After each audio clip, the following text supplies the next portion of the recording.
രാവിലത്തെ കുറച്ച് വിശേഷത്തിലൂടെ തുടങ്ങാം.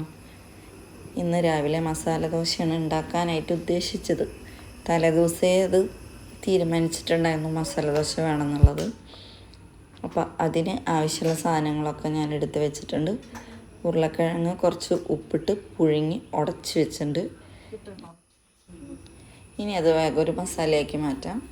കുറച്ച് സൺഫ്ലവർ ഓയിൽ വെച്ചു, കടുക് പൊട്ടിച്ചു, 2 മണി ഉലുവയും കൂടെ ഇടും ഞാൻ ഒരു മണത്തിന്. കടുകും ഉലുവയും പൊട്ടി വന്നതിന് ശേഷം പച്ചമുളക്, വറ്റൽമുളക്, ഇഞ്ചി ഇതെല്ലാം കൂടി ഇട്ടു കേട്ടോ. കടുക് പൊട്ടിയതിന് ശേഷം ഇവിടെ കടുക് പൊട്ടണമല്ലോ, എൻ്റെ കഥാപ്രസംഗങ്ങൾ എത്തി. ഒപ്പം പറഞ്ഞു പോകാനായിട്ട് ഞാനിതൊരു റെസിപ്പി ആയിട്ട് അങ്ങോട്ട് പറയാൻ അത് കാരണം ഒറ്റയടിക്ക് അങ്ങോട്ട് പറഞ്ഞു പോയെന്നുള്ളൂ. അങ്ങനെ ഇതിവിടെ മൂത്തുണ്ട് കേട്ടോ. നല്ല എരിവുള്ള വറ്റൽമുളകായിരുന്നു. അത് ഓർമ്മയില്ലാണ്ട് ഞാൻ കുറച്ച് മുളകും പൊടി കൂടി ചേർത്തിട്ടുണ്ടായിരുന്നു. അത് കാരണം എൻ്റെ മസാല ഗംഭീര എരിവായിരുന്നു. എനിക്ക് കുറച്ച് എരിവിനോട് ഇഷ്ടമുള്ള ആളാണ്. അങ്ങനെ ഇട്ടിട്ട് അതിപ്പോൾ ഇവിടെയുള്ളവർക്കും എരിവ് വലിയ പ്രശ്നമില്ല. കഴിക്കണത് നല്ലതല്ല, എല്ലാത്തിനും കുറിച്ച് നല്ല ധാരണയൊക്കെ ഉണ്ട്. എന്നാലും ഒഴിവാക്കാൻ പറ്റണില്ല. പതുക്കെ പതുക്കെ കുറച്ച് കൊണ്ടുവരണം. ഇനി പ്രായമൊക്കെ ആവല്ല, വെറുതെ എന്തിനാ അസുഖം വന്ന് പെട്ടെന്ന് അങ്ങോട്ട് ചത്തുപോണ്. കുറച്ച് കാലം കൂടി ജീവിച്ചിരിക്കാം. അപ്പോൾ നമ്മുടെ നാട്ടിലാണ് ഈ മസാലകളൊക്കെ ഭയങ്കര കൂടുതലിടുന്നത്. പുറത്തൊന്നും അങ്ങനെയല്ല എന്നുള്ളത് ഇപ്പോൾ നമ്മൾ വീഡിയോയിലൊക്കെ കാണുന്നുണ്ട്. ഒക്കെ അങ്ങനെ പച്ച കളറായിട്ടും സൊറവെള്ളം പോലെയൊക്കെ ഇരിക്കും. നമ്മുടെ അവിടെ ഗ്രേവി തന്നെ കണ്ടു കഴിഞ്ഞിട്ടുണ്ടെങ്കിൽ അത്രയും കട്ടി ഗ്രേവി വേണം, എരി വേണം, പുളി വേണം. അപ്പം അതിനനുസരിച്ച് അസുഖങ്ങളും ഉണ്ട്. അത് തന്നെയാണ് വീണ്ടും പറയുന്നത്. എല്ലാതും അറിയാം, ഒഴിവാക്കാൻ പറ്റില്ല. അസുഖങ്ങളെ പേടിച്ചൊന്നും പതുക്കെ കുറച്ച് വരണം എന്നുണ്ട്. അങ്ങനെ അതിലേക്ക് ആവശ്യമുള്ള മുളക് പൊടി ഞാൻ പറഞ്ഞില്ലേ, അറിയാണ്ട് കുറച്ചിട്ട്, മഞ്ഞൾപ്പൊടി ഇത്ര തന്നെയുള്ളൂ. അതിട്ട് ഒരിച്ചിരി മൂത്ത് വന്നപ്പോൾ ഉടച്ച് വെച്ചിട്ടുള്ള ഉരുളക്കിഴങ്ങും കൂടി ഇട്ടു. മസാല തയ്യാർ. ഞാൻ യൂട്യൂബിൽ വീഡിയോ കുറച്ച് മുന്നേ ഇതേപോലെ വലിയ വീഡിയോസൊക്കെ ഇട്ടിട്ടുണ്ടായിരുന്നു കേട്ടോ. അന്ന് ഞാൻ വീഡിയോ ഇട്ടപ്പോഴൊക്കെ എനിക്ക് അത്യാവശ്യം വ്യൂസ് ഉണ്ടായിരുന്നു. പക്ഷെ എനിക്കത് തുടർന്ന് മുന്നോട്ട് കൊണ്ടുപോകാൻ പറ്റാണ്ട് പിന്നെ ഞാനത് അവിടെ ഇട്ടു. പറ്റുന്നുണ്ടായിരുന്നില്ല. അപ്പോൾ അതവിടെ ഇട്ടു. വീണ്ടും ഞാൻ തുടങ്ങി. ഇപ്പം ഞാനിങ്ങനെ തുടങ്ങി നോക്കുന്നത് ഒരു 3ാമത്തെ വട്ടം. അതിൽ മുന്നിട്ട 2 വട്ടം എനിക്ക് അത്യാവശ്യം കുഴപ്പമില്ലാത്ത രീതിയിൽ ആളുകൾ കാണുന്നുണ്ടായിരുന്നു. ഇപ്പോൾ എന്താണെന്ന് എനിക്ക് മനസ്സിലാവില്ല, അധികം ആളുകളിലേക്ക് എത്തണേ ഇല്ല. ചില വീഡിയോ ഒരു 50 ആൾക്കാർ, 100, ആകെ കൂടി പെട്ടയിൽ കുറച്ചധികം എന്ന് പറയുന്നത് ഒരു 500, 600 അതിൻ്റെ ഇടയിൽ ഒരു വീഡിയോ കയറിയിട്ടുണ്ട്. ഞാനൊരു ചെറിയൊരു പൊട്ടത്തരം ചെയ്തോ എന്നൊരു സംശയം. മുന്നിട്ട വീഡിയോസ് കംപ്ലീറ്റ് ഡിലീറ്റ് ചെയ്തു. അങ്ങനെ ചെയ്യാൻ പാടുമെന്ന് എനിക്കറിയില്ല. കുറച്ച് പേരെ വീഡിയോ ഒക്കെ കണ്ടപ്പോൾ അവർ പുതിയതായിട്ട് വീണ്ടും വീഡിയോസ് ഇട്ട് തുടങ്ങി. ഇതേപോലെ കുറേ കാലം ഇട്ടു, പിന്നെ ഇട്ടില്ല.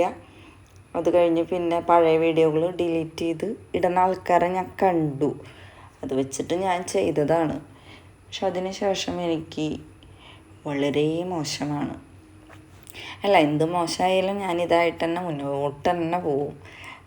വെറും 10 ആൾക്കാരെ കാണണമെന്ന് വെച്ചാൽ ഞാൻ വീഡിയോ എടുത്ത് ഇടുമെന്ന് വിചാരിച്ചിട്ട് തന്നെയാണ് ഞാൻ ഓരോ വീഡിയോ എടുക്കുന്നത്. എന്നെങ്കിലും മറ്റുള്ളവരിലേക്ക് എത്തും എന്നുള്ളൊരു പ്രതീക്ഷയിൽ. എന്താണെന്ന് വെച്ചാൽ എനിക്കിനി വീട്ടിൽ പ്രത്യേകിച്ച് ഒന്നും ചെയ്യാനില്ല. പിള്ളേരൊക്കെ കാലമായി, അവരവരുടെ കാര്യം നോക്കി പുറത്തേക്ക് പോകാൻ തുടങ്ങി.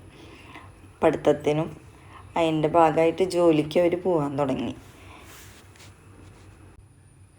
അപ്പോൾ പിന്നെ എനിക്ക് ഒരുപാട് സമയങ്ങളുണ്ട്. അവരവരുടേതായ കാര്യങ്ങൾ നോക്കാൻ തുടങ്ങി. എനിക്കെന്തായാലും വീട്ടിൽ ഇഷ്ടംപോലെ സമയമുണ്ട്. ഞാൻ വെറുതെ ഇരുന്ന് സമയം വെറുതെ കളയണില്ല. എന്തായാലും ഈ ഒരു ചാനലായിട്ട് മുന്നോട്ട് പോകാമെന്ന് തന്നെ ഞാൻ വിചാരിച്ചു നോക്കണത്. രണ്ടും കൽപ്പിച്ചിറങ്ങിയിട്ടുണ്ട്. ഒന്നെങ്കിൽ നേടും അല്ലെങ്കിൽ നാറും, എവിടെയെങ്കിലും എത്തട്ടെ. അപ്പോൾ അതാണ് ഒരു ചെറിയൊരു വിഷമം പോലെ ഇതെന്താ കാണാത്ത, യൂട്യൂബ് എന്തെന്നെ പ്രൊമോട്ട് ചെയ്യാത്ത എന്നൊക്കെ ചിന്തിക്കുന്നുണ്ട്. ഏതെങ്കിലും ഒരു ദിവസം വരും.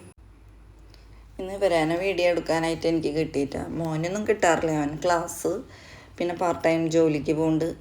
അപ്പോൾ പിന്നെ വീട്ടിലെത്തുന്നത് 11 മണിക്കൊക്കെ ആവും. അങ്ങനെ ഇന്ന് ഞായറാഴ്ച കാരണം അവനെ കിട്ടി, ക്ലാസ്സൊന്നും ഉണ്ടായിരുന്നില്ല. രാവിലത്തെ കാര്യങ്ങൾ കഴിഞ്ഞു കേട്ടോ. ഇനി ഉച്ചയ്ക്കുള്ളത്. ഉച്ചയ്ക്ക് മുട്ട ബിരിയാണിയാണ് ഉണ്ടാക്കി നോക്കണത്. ഇതിൻ്റെ വീഡിയോ ഒന്നും എടുത്തിട്ടില്ല കേട്ടോ. മോന് 11:30 ജോലിക്ക് കയറണം. അപ്പോൾ എനിക്കിത് വീഡിയോ എടുത്തു കഴിഞ്ഞിട്ടുണ്ടെങ്കിൽ അവന് ആ നേരത്ത് ഫുഡ് കൊണ്ടുപോകാനായിട്ട് പറ്റില്ല. അപ്പോൾ പിന്നെ അതൊന്നും എടുത്തില്ല. ഇന്നിപ്പോൾ ഈ ഇലയിൽ പൊതിഞ്ഞിട്ടാണ് കേട്ടോ കൊടുക്കണത്. എന്താണെന്ന് വെച്ചാൽ രേഷേട്ടൻ അവൻ്റെ ബാഗ് കൊണ്ട് പോയി വെക്കുക. അപ്പോൾ ബാഗിൽ ചോറും പാത്രം വെച്ച് കൊണ്ടുപോകണ പോലെ കവറിൽ ചോറും പാത്രം പിടിച്ച് കൊണ്ടുപോകാനായിട്ട് മടിയാന്ന് പറഞ്ഞു. അപ്പോൾ എനിക്ക് പൊതിച്ചോറായിട്ട് തന്നാൽ മതി. എനിക്ക് ഈ ഇല വാട്ടാനോ അതുപോലെ പൊതിച്ചോറ് പൊതിയാനോ എനിക്ക് വലിയ വശമില്ല. അതൊക്കെ ചെയ്യണത് രേഷേട്ടനാണ്.